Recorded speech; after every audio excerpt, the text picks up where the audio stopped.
हरिशरणं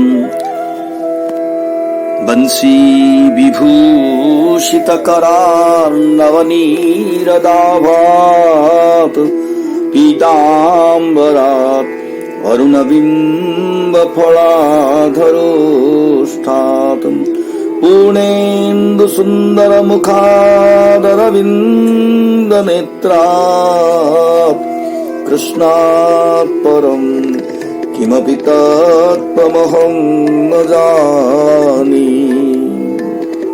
जय श्री कृष्ण। एक बार गोपियों ने श्री कृष्ण से कहा कि हे कृष्ण, हमें अगस्त्य ऋषि को भोग लगाने जाना है और ये यमुना जी बीच में पड़ती है। अब बताओ कैसे जाएं? भगवान श्री कृष्ण ने कहा कि जब तुम यमुना जी के पास जाओ तो कहना, हे यमुना जी, अगर श्री कृष्ण आजन्म ब्रह्मचारी हैं तो हमें रास्ता दो। गोपियां हंसने लगी कि लो, ये कृष्ण भी अपने आप को ब्रह्मचारी समझते हैं। सारा दिन तो हमारे पीछे पीछे घूमते हैं, कभी हमारे वस्त्र चुराते हैं, कभी मटकियां फोड़ते हैं। खैर, फिर भी हम बोल देंगे। गोपियां यमुना जी के पास जाकर कहती हैं, हे यमुना जी, अगर श्री कृष्ण आजन्म ब्रह्मचारी हैं तो हमें रास्ता दे। और गोपियों के कहते ही यमुना जी ने रास्ता दे दिया। गोपियां तो सन्न रह गई, ये क्या हुआ? कृष्ण आजन्म ब्रह्मचारी?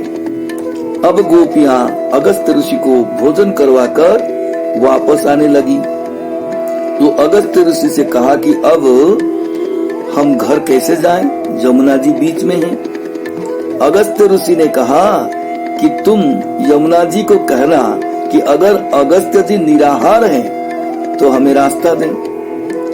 गोपियां मन में सोचने लगी कि अभी हम इतना सारा भोजन लाई सो सब गटक गए और अब अपने आप को निराहार बता रहे हैं। गोपियां यमुना जी के पास जाकर बोली, हे यमुना जी, अगर अगस्त्य ऋषि निराहार हैं तो हमें रास्ता दे। और यमुना जी ने रास्ता दे दिया। गोपियां आश्चर्य करने लगी कि जो खाता है वो निराहार कैसे हो सकता है, और जो दिन रात हमारे पीछे पीछे फिरता है वो कृष्ण ब्रह्मचारी कैसे हो सकता है।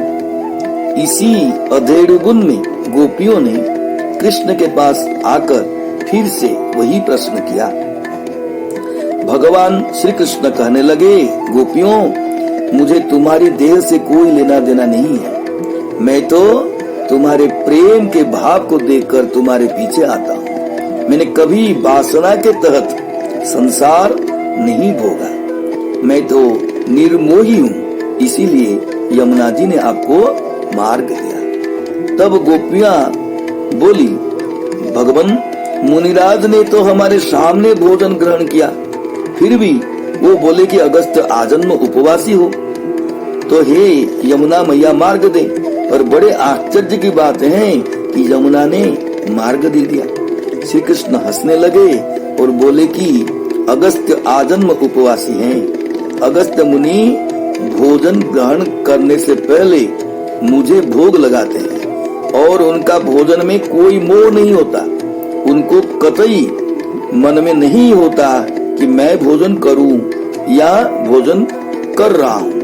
वे तो अपने अंदर रह रहे मुझे भोजन करा रहे हैं और इसीलिए वे आजन्म उपवासी हैं। जो मुझसे प्रेम करता है मैं उनका सच में ऋणी हूँ। मैं तुम सबका ऋणी हूँ। जय श्री कृष्ण।